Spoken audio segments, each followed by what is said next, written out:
Bab 1656 langsung lolos. Sander menatap Hendo dan berkata, "Kalian sudah mendapat bantuan dari Paviliun Xianbao, kok masih miskin?" Hendo mendesah pelan, "Kak, kamu tidak tahu meskipun mendapatkan bantuan Paviliun Xianbao, ekonomi peradaban bintang kita sedikit membaik, tapi dibandingkan dengan apa yang kita butuhkan untuk kultivasi, bagaikan setetes air di laut, sama sekali tidak cukup." Sander juga tidak berdaya. Seperti yang dikatakan pria di depannya, pelatihan peradaban ini sungguh keterlaluan. Kristal inti bintang. Perlu diketahui, 1000 buah kristal spiritual leluhur barulah bisa ditukar dengan 1 buah kristal inti bintang. Namun, sebagian besar kultivator di peradaban ini membutuhkan kristal inti bintang untuk kultivasi mereka. Siapa yang sanggup? Sander menenangkan pikirannya, lalu menatap Hendo dan memberinya ekspresi wajah tak bisa membantu. Hendo hanya bisa tersenyum tipis. Sander tiba-tiba bertanya, "Aku punya pertanyaan. Aku harus pergi ke menara batu pelatihan." Hendo segera berkata, "Tingkat tertingkat." Setelah itu, dia ragu-ragu sejenak, lalu berkata, "Kak, kamu adalah seorang master tingkat tertinggi. Masa kamu tidak tahu kekuatanmu sendiri?" Sander berkata dengan tenang, "Master tingkat tertinggi. Sebenarnya juga seperti itu juga." Ekspresi wajah Hendo membeku. Sial, kok dia berkata seperti itu? Sander berkata, "Aku baru saja tiba di alam semesta mula dan aku tidak tahu banyak tentang tempat ini, jadi aku datang ke menara pelatihan peradaban kalian. Aku tidak menyangka kalian semua bukan master tertinggi." Wajah Hendo sangat cemberut. Kenapa perkataan kakak ini terdengar seperti pamer? Sander berkata, "Aku pergi." Setelah berkata demikian, dia berbalik badan dan pergi. "Tunggu." Pada saat ini, Hendo tiba-tiba menariknya Sander. Sander menoleh menatap Hendo dengan bingung. Hendo berkata, "Kakak, apakah kamu ingin pergi ke ruang pelatihan tingkat tertinggi?" Sander menganggukkan kepalanya. Hendo berkata, "Kalau begitu uang yang kamu miliki sekarang seharusnya tidak cukup." Setelah itu, hati Sander terasa sakit tanpa alasan, karena uang yang dia miliki sekarang adalah peradaban bintang. Sander bertanya, "Menurutmu bagaimana?" Hendo buru-buru berkata, "Pergilah ke tanah terlarang makam dewa." Sander sedikit bingung, tanah terlarang makam dewa. Hendo menganggukkan kepalanya dengan cepat. Ada 4 area terlarang di alam semesta, yaitu tanah terlarang makam dewa, reruntuhan zaman prapurba, reruntuhan Laksaklan, dan jalan surgawi. Kita bisa pergi ke tanah terlarang makam dewa, karena belum lama ini, seseorang menemukan reruntuhan di tanah terlarang makam dewa. Pada saat ini, dia menjadi bersemangat. Tanah terlarang makam dewa bukan tempat biasa, karena seseorang pernah menemukan urat nadi roh leluhur dan senjata sen tertinggi yang ada dalam legendaris. Sander berkata, "Bahaya, tidak?" Hendo ragu sejenak, lalu berkata, "Tentu saja berbahaya." Sander menganggukkan kepalanya, "Kalau bahaya barulah pergi, jika tidak, akan sangat membosankan." Hendo tak berdaya. Sander berkata, "Bagaimana cara ke sana?" Hendo buru-buru berkata, "Kami akan membawamu ke sana." Sander menatap 2 kakak beradik itu, "Kalian?" Hendo menganggukkan kepalanya cepat, "Ya, kami kebetulan juga pergi ke sana, jadi bisa bersamaan." "Menurutmu?" "Bisa." Sander menganggukkan kepalanya, "Oke." Pagoda kecil berkata, "Bukankah kamu seharusnya pergi ke Paviliun Xianbao?" Sander berkata, "Tuan Pagoda, tolong jangan ganggu aku. Aku ingin pamer." "Oh tidak, aku ingin merasakan kehidupan manusia biasa." Pagoda kecil berkata, "Kamu hanya ingin pamer." Sander tersenyum. Mendengar Sander menyetujuinya, Hendo langsung bersemangat. Meskipun dia tidak takut pergi ke tanah terlarang makam dewa bersama adik perempuannya, dia tidak bisa pergi ke beberapa tempat yang berbahaya. Namun jika dia membawa kultivator pedang ini bersamanya, oh sial, langsung lewat, langsung lolos. Sander tidak ingin membuang waktu, jadi dia segera pergi ke tanah terlarang makam dewa. Sepanjang jalan, Hendo juga memperkenalkan tanah terlarang makam dewa kepadanya. Mereka tidak tahu berapa lama tanah terlarang makam dewa itu berdiri, karena saat Sekte Sendao datang ke sini, tanah terlarang makam dewa itu sudah ada. Pada tahun itu, Sekte Sendao telah menggunakan seluruh kekuatannya untuk menjelajahi tanah terlarang makam dewa, tetapi kemudian karena beberapa alasan yang tidak diketahui, mereka mengundurkan diri dan juga kehilangan banyak master. Sejak saat itu, tempat ini menjadi daerah terlarang di alam semesta mula. Tidak lama kemudian, Hendo dan adik perempuannya membawa Sander ke tanah terlarang makam dewa. Pintu masuk ke tanah terlarang makam dewa berada jauh di dalam pegunungan yang luas. Setelah melintasi jutaan mil pegunungan, mereka akhirnya tiba di pintu masuk tanah terlarang makam dewa.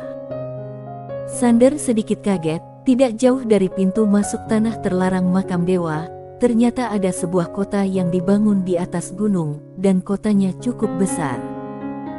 Hendo berkata, ini adalah kota Xianbao, dibangun oleh Paviliun Xianbao. Sander sedikit penasaran, Paviliun Xianbao yang bangun. Hendo menganggukkan kepalanya, mereka membutuhkan waktu sebulan untuk membangun kota ini, dan mereka memperoleh ratusan ribu kristal spiritual leluhur setiap hari. Saat dia berbicara, dia dan Stari menunjukkan rasa iri yang tak terselubung di mata mereka. Ratusan ribu kristal spiritual leluhur diperoleh setiap hari. Ketika Sander mendengar ini, jantungnya mulai berdetak kencang. Tak lama kemudian, mereka bertiga tiba di gerbang kota Xianbao, dan Sander bertanya, harus membayar biaya masuk. Hendo menggelengkan kepalanya, tidak perlu. Sander menganggukkan kepalanya, bagus. Hendo menambahkan, tapi harus bayar deposit biaya masuk. Sander menoleh dan menatap Hendo, yang berkata, setelah memasuki kota, tidak lebih dari 1 jam maka deposit akan dikembalikan. Jika kamu tinggal lebih dari 1 jam, kamu harus membayar 10 kristal spiritual leluhur. 10 kristal spiritual leluhur dapat membuatmu tinggal di kota selama 3 hari. Jika kamu ingin tinggal lebih lama setelah 3 hari, kamu harus terus membayar. Sander sedikit tercengang. Hendo menunjuk ke tembok di gerbang kota tidak jauh dan berkata, kamu dapat membayar dengan kartu bank di sana. Sander menoleh ke arah Hendo, kartu bank. Hendo berkata, kamu tidak tahu. Oh, aku lupa bahwa kamu baru saja datang ke alam semesta mula. Kartu bank ini, Paviliun Xianbao memiliki departemen yang disebut Bank Xianbao. Bank Xianbao ini sedikit hebat karena merupakan tempat untuk menyimpan uang. Maksudnya, jika kamu menyimpan uang di sini, mereka akan memberimu bunga setiap tahun. Misalnya, jika kamu menyimpan 1 juta kristal spiritual leluhur, mereka akan memberimu tambahan 30.000 kristal spiritual leluhur setiap tahun, dan tingkat bunganya sekitar 3%.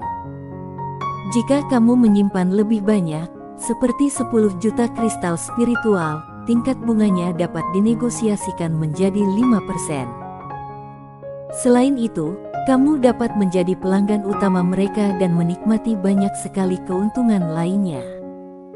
Misalnya, jika kita adalah pelanggan utama, Paviliun Xianbao seharusnya sudah mengirim seseorang untuk menyambut kita sekarang. Sander tercengang. Hendo berkata, aku mendengar teman dari peradaban lain bahwa peradaban mereka telah menyimpan lebih dari 10 juta kristal spiritual leluhur di Paviliun Xianbao. Paviliun Xianbao mengirimkan hadiah kepada peradaban mereka setiap bulan. Meskipun tidak terlalu berharga, namun sangat mengesankan. Selain itu, dengar-dengar kamu menyimpan banyak uang. Jika menemui masalah, Paviliun Xianbao dapat membantumu menyelesaikannya. Sander bertanya dengan rasa ingin tahu, kalian begitu percaya pada Paviliun Xianbao hingga kamu menyimpan semua uangmu pada mereka? Hendo berkata, awalnya tak ada orang yang percaya, namun kemudian, semua orang mulai percaya. Sander bingung dan berkata, kenapa? Hendo berkata, karena 4 sekte tertinggi lainnya tiba-tiba menjamin Paviliun Xianbao secara serentak dan menyetorkan sejumlah besar dana kepada mereka. Ditambah lagi kemudian semua orang menemukan bahwa Paviliun Xianbao sangat adil dan memiliki reputasi baik dalam berbisnis, jadi semua orang mulai menyetorkan uang kepada mereka. Yang terpenting, mereka dapat memberikan pinjaman. Katakan padaku, siapa yang tidak memiliki keadaan darurat? Jadi, semakin banyak peradaban yang berurusan dengan mereka. Sander menganggukkan kepalanya, ternyata seperti ini. Hendo berjalan ke samping, mengeluarkan kartu dan menggeseknya. Sander melirik kartu Hendo dan tidak berkata apa arah. Merasakan tatapan Sander, Hendo takut dia akan merebutnya, jadi dia buru-buru berkata, Kak, hanya ada beberapa ratus kristal spiritual leluhur yang tersisa di kartu ini. Sander menganggukkan kepalanya, aku tidak bermaksud apa-apa loh. Hendo terdiam. Mereka bertiga terus bergerak maju. Dalam perjalanan, Hendo berkata, kita harus menyiapkan beberapa hal sebelum masuk ke tanah terlarang makam dewa. Semua itu adalah hal yang sangat diperlukan. Sander sedikit penasaran, benda apa? Hendo berkata, jimat susunan pertahanan, pil penenang jiwa, dan yang paling penting, peta evakuasi. Sander sedikit mengernyit, tidak begitu mengerti. Hendo tahu bahwa dia tidak mengerti, jadi dia menjelaskan, jimat susunan pertahanan ini digunakan untuk melawan formasi yang tersisa di tanah terlarang makam dewa. Ada banyak formasi yang tersisa di tanah terlarang makam dewa yang sangat kuat. Jika kamu memiliki jimat susunan pertahanan ini, kamu dapat melawan formasi itu dan mengurangi banyak masalah. Jimat susunan pertahanan ini diluncurkan bersama oleh peradaban formasi dan Paviliun Xianbao. Satu buah berharga 6.800 kristal spiritual leluhur. Sander terdiam. Hendo melanjutkan, lalu, pil penenang jiwa ini dapat menstabilkan jiwa. Di tanah terlarang makam dewa, ada beberapa tempat yang akan memengaruhi jiwa. Dengan pil penenang jiwa ini, kita dapat melewati beberapa tempat berbahaya di tahap awal. Sander bertanya, apa peta evakuasi? Hendo berkata, ini adalah peta tanah terlarang makam dewa yang digambar oleh Paviliun Xianbao dan master dari 4 peradaban tertinggi lainnya. Peta ini menggambarkan secara rinci tempat mana yang dapat dikunjungi dan tempat mana yang tidak dapat dikunjungi. Jika harus pergi ke tempat yang berbahaya, peta ini juga akan berisi informasi terperinci tentang tempat tersebut. Oleh karena itu, peta ini harus dibeli. Sander, jika aku membeli satu peta, bisakah aku membawanya keluar dan menjualnya kepada orang lain dengan harga murah? Hendo berkata, secara teori, kamu bisa, tapi jika kamu melakukannya, kamu akan menyinggung 5 peradaban tertinggi. Sander bertanya dengan bingung, apa maksudmu? Hendo berkata, meminjam perkataan Paviliun Xianbao, kamu telah melanggar hak kekayaan intelektual mereka, dan mereka akan menghukummu. Sander terdiam. Hendo menambahkan, lagi pula, bukan hanya satu pihak yang akan mengejarmu, melainkan 5 pihak bisa mengejarmu, karena mereka yang menelitinya bersamaan. Coba pikirkan, siapa yang dapat menahan 5 pihak mengejarmu secara bersama-sama? Sander tercengang. Hendo berkata, selain itu, mereka akan memperbarui peta tempat berlindung ini secara berkala. Misalnya, peta yang kita beli hari ini mungkin berguna bulan ini, tapi mungkin tidak berguna bulan depan. Karena beberapa formasi khusus di dalamnya, tanah terlarang sangat aneh, dan beberapa reruntuhan yang aneh sering muncul. Sander menganggukkan kepalanya, ternyata seperti itu. Hendo mendesah pelan, paviliun Xianbao sangat kaya. Kudengar mereka tampaknya memiliki seorang tuan muda paviliun. Sial, si bajingan ini sangat beruntung. Dia memiliki uang yang melimpah sejak dia lahir. Benar tidak, Kak? Bersambung.